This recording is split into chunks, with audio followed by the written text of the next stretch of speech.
प्रश्न नंबर 11, दो समतलों x plus 2y plus 3z plus 5 is equal to 0 और 2x minus 4y plus z minus 3 is equal to 0 के प्रतिच्छेदी रेखा और बिंदु 0, 1, 0, 0, 1, 0 से होकर जाने वाले समतल का समीकरण ज्ञात करना है। तो बच्चों, प्रश्न नंबर 11 पर आप ध्यान दें और इसमें ये कहा गया है कि एक बिंदु A है जिसके निर्देशांक है 0, 1, 0।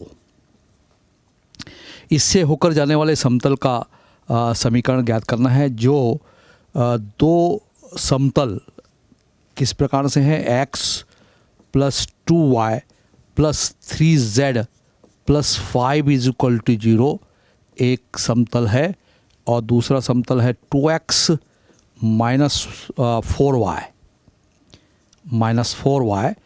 Plus z minus 3 is equal to 0।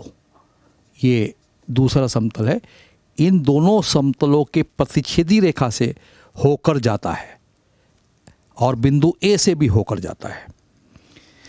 तो इसके पहले वाले प्रश्न में किस प्रकार की बात थी, अभी क्या बात है, थोड़ा सा ध्यान देंगे। हमको दो समतल दिए हैं और दो समतल असमानांतर समतल एक दूसरे को एक रेखा पर काटते हैं, जैसा कि आपको चित्र में, इसके पहले वाले चित्र में भी मैंने आपको बताया था। तो ये इस प्रकार का आप चित्र बना सकते हैं। ये समतल 1 है, ये समतल 1 है, ये 2 है। दोनों समतल एक दूसरे को एक रेखा पर काटते हैं। बच्चों, आप थोड़ा सा ध्यान दें, अपनी किताब को जब आप पलटते हैं तो एक पन्ना और दूसरा पन्ना मेरे हाथ पर देखें।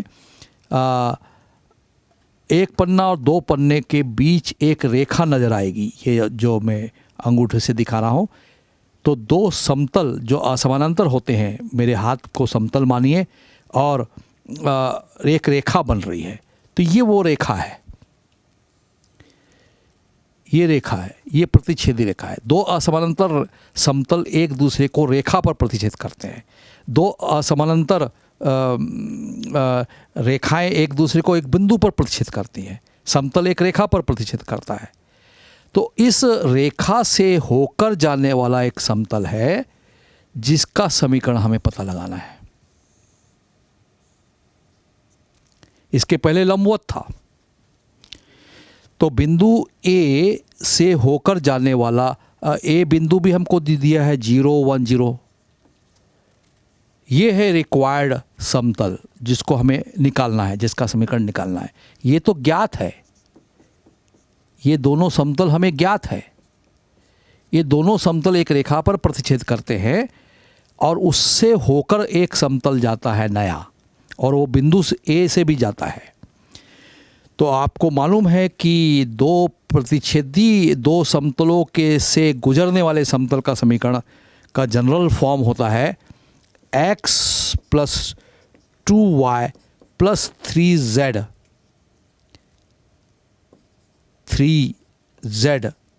प्लस 5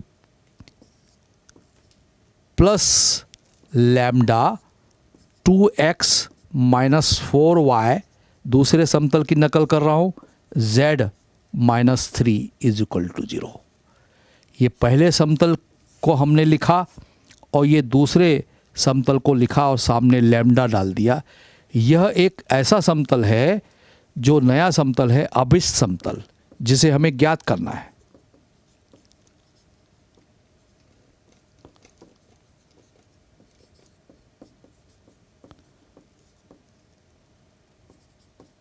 और ये इस दोनों समतल, समतल 1 और समतल 2 के प्रतिच्छेदी रेखा से होकर जाने वाले समतल का समीकरण इस प्रकार से आप लिखेंगे।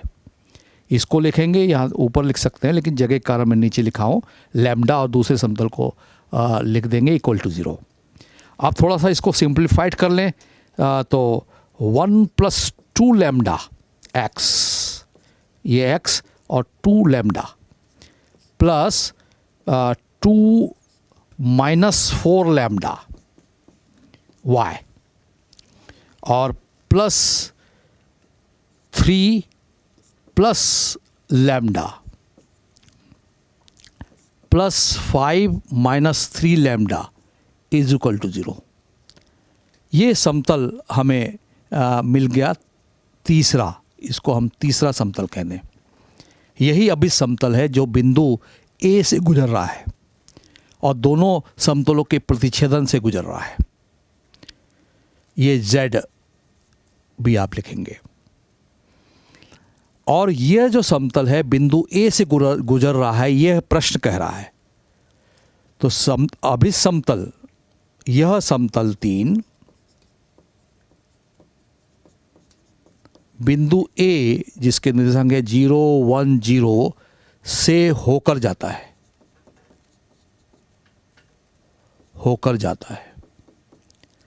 तब हम क्या करेंगे, x बराबर यहाँ 0 रख देंगे समीकरण नंबर 3 में, y बराबर 1 रख देंगे और z बराबर 0 रख देंगे, संतुष्ट करेगा उसको।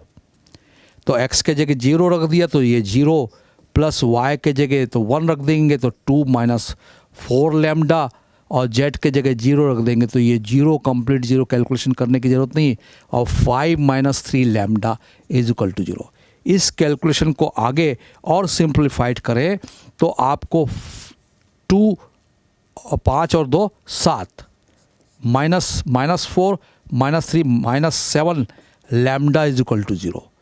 और इस कैलकुलेशन को आगे बढ़ाएंगे तो 7 इज इक्वल टू 7 लैम्डा और इसको कैलकुलेशन को आगे बढ़ाएंगे तो lambda is equal to 7/7। Lambda is equal to 1 जो मान प्राप्त हुआ है वो समीकरण नंबर जो 3 है, इस समीकरण 3 में रखने पर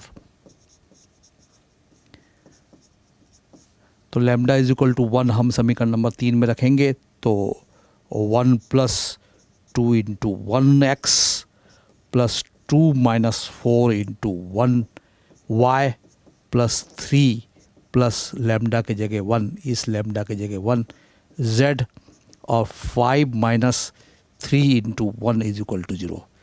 तो आप देख रहे हैं कि समीकरण किस रूप में चेंज हो गया। 2 × 1 = 2, 3x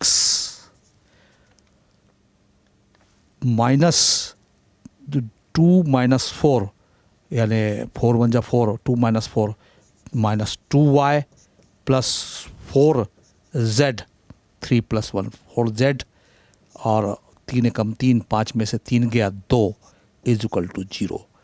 तो समीकरण नंबर 3 में लैम्डा बराबर 1 रखने से हमको ऐसे समतल का समीकरण का पता लग गया।